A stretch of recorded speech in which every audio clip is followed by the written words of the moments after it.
that I was going to jail and being held on $70,000 bail. Whoa, hold on.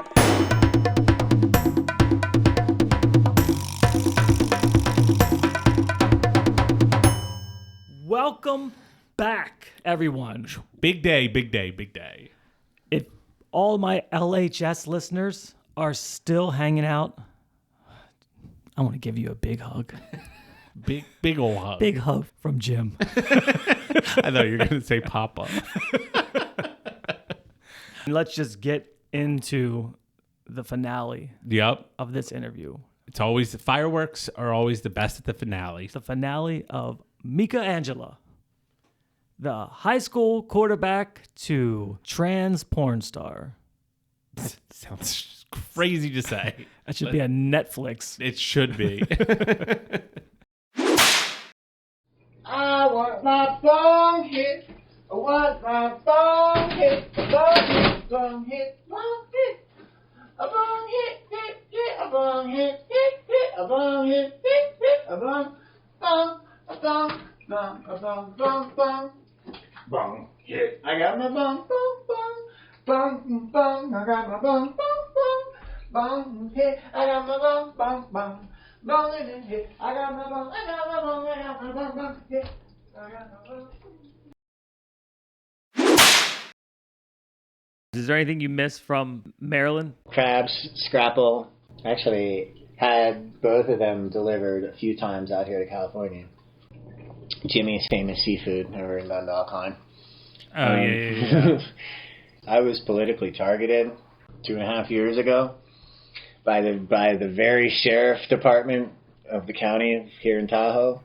This was right before the whole Dylan Mulvaney thing. So Dylan just happened to make national news, but I went first. I was accused of shit that I didn't fucking do. I was accused of having threatened the fucking sheriff here. I was arrested on a warrant that I didn't know I fucking had. I was finishing up a charter on the lake. I was coming up the dock with one of my other co-captains. The sheriff came up to me. He's like, you know, you have a warrant. I was like, for what? Fucking grabs my arm, tells me criminal threat, felony, criminal threat, that I was going to jail and being held on $70,000 bail. Whoa, hold on.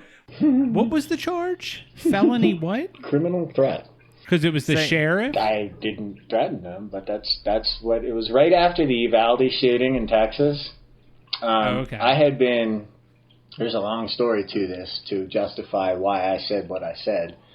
I got the keys to a place that I was living in out here in Tahoe on June 15th, 2021. I was building a company called Discover Tahoe that summer. It was myself and one other captain. We had 3 boats. I was running 16-hour days.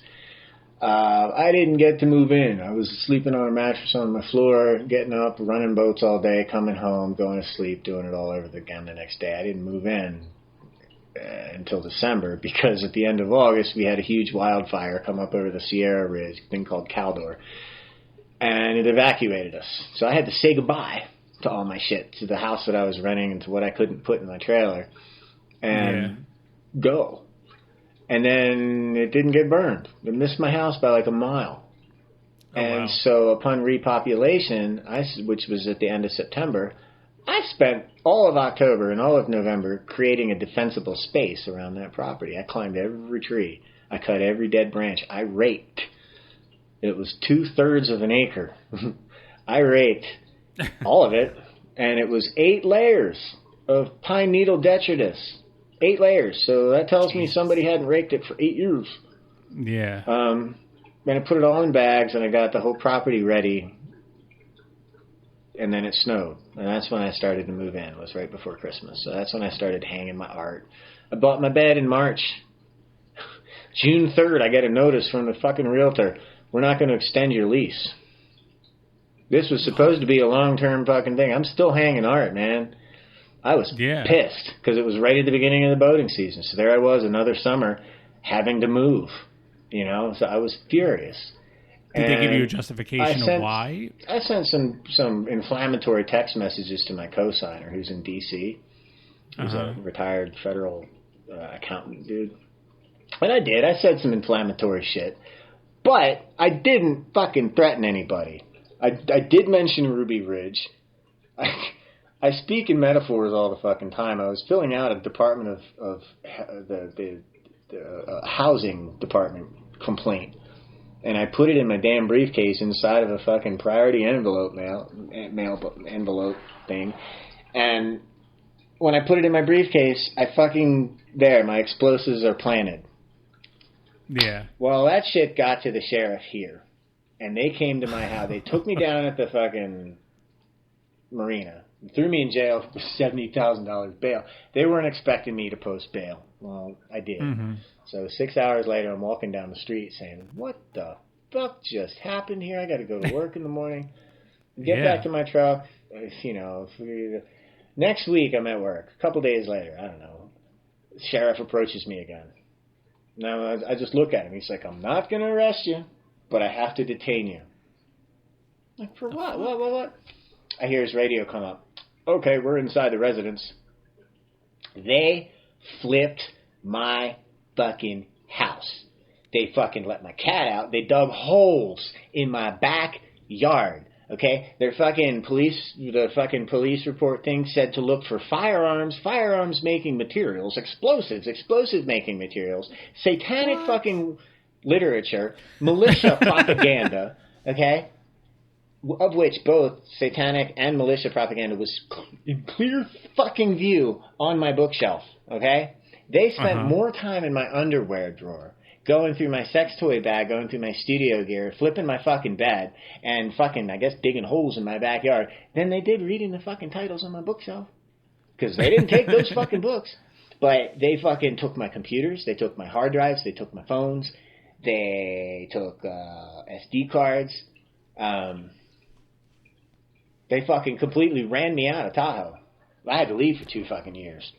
$108,000 of bullshit fucking legal expenses. And then when it came down to fucking, $108,000, that was a cumulative thing. So it wasn't a total, it wasn't all told 108. But when it came down to time for a court, they didn't press any charges. Total fucking money grab. They just fucking, well, you didn't do anything. So it just vanished, and it just floated out. And it's like I was completely politically targeted because I'm a trans captain. I'm out on the lake. I'm in front, out of everybody. I have Mark Zuckerberg doing fucking laps around my boat sometimes. So they're going to make a fucking example out of me, and they've been waiting. They just waited. They followed me around town after that shit. They're like, they had like, I swear they had stations where they were waiting for me to drive past them, and there she goes. Oh, she just passed me here. So they kept tracking me, driving around town. When I was out on the lake, that sheriff boat was always glassing me. Always. So I made it, like, whenever they came by, I made it a big old scene to have to take a piss. So I'd go hang my ass off the swim ladder, and I'd drop my shorts and be like, and I'd get out and like, fuck you, man. This fucking thing on your boat shouldn't be just you, buddy. Don't ever come near my vessel again. That's fucking wild. I'm a white male. I used to be. like it's just crazy to me that, like, the idea of just being who you are, just getting fucking targeted like that. Those kind of situations just in public, like, people are more like fucking yell at you or they kind of leave you alone. The facial surgery that I just had has alleviated a lot of that. Like, up until this thing went down, I got surgered alive. And, if I talk normal, like if I talk like I'm talking to you right now with my normal voice, sure, it sounds like a guy. What the fuck? But if I'm performing, or if I can, as a porn performer, if I'm performing, my voice is completely different. But it's not something that I can just, like, I can pretend here and now, but it's not going to be the voice that would be on camera, because that's going to be in the moment, and it's going to be you're acting. Actual thing. So, the voice gives me away, but the facial features, like, and like the human brain, whenever we spy another face, we're instantly making calculations as to, like, the size of the forehead, the distance of the eyes, the shape of the nose, jawline, all that shit. And within milliseconds, our brain tells us we're dealing with a child, an adult, a black person, a white person, a male, a female, and then that's how our communication patterns get structured from that point forward. And it all happens like that, right? So the surgery that I just had alleviated what is seen as like, oh, that's a guy. You know, now I'm all fucked up from it still. So I have like scabs, and I've got like hair that needs to grow back. And so, I mean, things aren't quite there yet. Mm-hmm. What's the recovery time for that? It's going to take a year before all of the results from that surgery are completely visible, but they cut all sorts of my hair. So it's going to take 3 years for my damn hair to grow back. Yeah. You know, so shit. So anyway, but like on that tuna boat, I didn't get surd, I didn't get heed, I didn't get hemmed. And I used to always get surd, heed, and hemmed on those boats. So, you know, that it makes a difference. And that is life-changing because the debilitation of, seeing oneself as seeing oneself outside of their natural birth sex and then being reminded of that natural birth sex is debilitating. So let me reword that. Sure. Yeah. I see, I've done everything that is legally required of me, and I've sacrificed everything, and my transition has been so positive that, when I look in the mirror, I see a girl, and then somebody comes along and has to remind me that I'm a guy. Well, that fucking hurts. Yeah. But it's happened so many times that the numbness prevails, so it doesn't hurt anymore. Now it's just cold and dead. Do you correct people when they do that? Well, I mean, you can, but it just sets you up for more ridicule. Because people like that are going to do it just to get under your skin. And now, when we bring it into current politics, I'm very, very torn as to what I'm seeing on the television right now. I don't know which side to be on. Because Biden was like, hey, I got your back, and he'll give you 5 as you're drowning. Yeah. And Trump, he's like, kill them all. Let's go white people. So I don't fucking know. I don't know what to say. I don't know what to do. Yeah, it's definitely a fucking wild political climate out there now. At the time that happened, I was working on getting this surgery to come to life. I was dealing with the insurances and the doctors and shit like that. So when that happened, it derailed it. I needed a place to recover from that surgery, so all of a sudden I didn't have a place to live. So for the past couple of years, I've been bouncing around California, very, very like bougie homeless, right? Like Airbnb. I've had a place to stay, but it's not been home. One of the places that I was staying, I had told it was it was a hotel that had some like long-term trailers on it, and I rented one of these trailers. And it was not my life, but I was stuck in a trailer, and I was thinking, God, I was like, how did this happen? I was living in Tahoe, and now I'm living in a fucking trailer. I was like, this just can't be my life. I was like, what is going wrong? This can't be my life. But I told one of the managers about what had happened to me here in Tahoe, and they used it against me. And they told used it against you? There was I've got a little PTSD when it comes to noise. I cherish my silence. And there had been some noise being made, and I asked the person to stop dragging their metal fucking canoe across the parking lot, and it turned into a big fight, and then the kids started fucking swinging and shit, and it was Wednesday of Trans Awareness Week last November, and the next thing I know, I'm being accused of fucking having threatened this kid with a gun. You might have the worst luck. Yeah, I can't fucking win. So what happens? After this kid fucking hit on me and fucking hit me in the back and had fucking drawn fucking blood on my knees, I got arrested again. They took me to fucking jail and threw me in men's jail. I have an F on my birth certificate. I got an F on all my administrative shit. They threw me in fucking men's jail in Lake County, California, which is about some backwoods, podunk. Lake County is where the California Department of Corrections sends its parolees who don't have anywhere else to go. Lake County is a fucked up place. And that's where this happened. So they got away with it. Wow. Like, I fucking spent 18 hours in fucking jail for nothing, and then had to go through this whole fucking rigmarole of having to go to court, and they did the same thing. They threw it out. You didn't do anything. It is wild. It's just like straight harassment. It is. It's absolutely straight harassment, and it's fucking unreal. Oh, I'm sorry you have to go through all that shit. That's fucking just nuts. You know, a non-reproductively motivated person with nothing to lose is a very dangerous animal. But at the same point in time, I don't give a fuck. I don't care what happens to planet Earth after I'm gone. I don't care what happens to the United States after I'm gone. And it doesn't matter to me, you know. And then I know that, you know, for anybody who's got any reason to see, you know, another generation prevail, that's probably going to, you know, ruffle a feather. I mean, you know, maybe even spike a quill or two. And I get it. I can totally get it. But, like, in school at Frostburg, we were force-fed preservation and conservation. You know, the preservation, keeping it, conservation, you know, using a little bit of it, but making sure it's still there for, you know, future generations, and preservation is just keeping it where it is and not using any of it.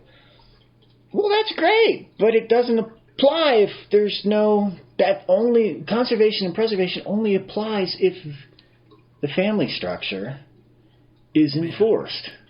If we didn't care about leaving something for our kids, conservation and preservation wouldn't fucking matter. Use it for your life right now. And it might be the most selfish thing in the world, but that's how I see my existence. It's like, this life was about ironing this wrinkle out. I had this wrinkle, you know, and, you know, round and round and round with it. How many lifetimes was I the soldier? How many lifetimes did I have to go fight through the whole life? When it was just this simple wrinkle that just needed to be approached and dealt with. So I can't commit suicide anymore, because then all the progress that I've made in ironing this wrinkle will be lost. And then that means it just starts back over again. So I have to die of natural causes, or somebody's got to kill me, or something's got to kill me. I can't do it myself anymore. That is no longer even...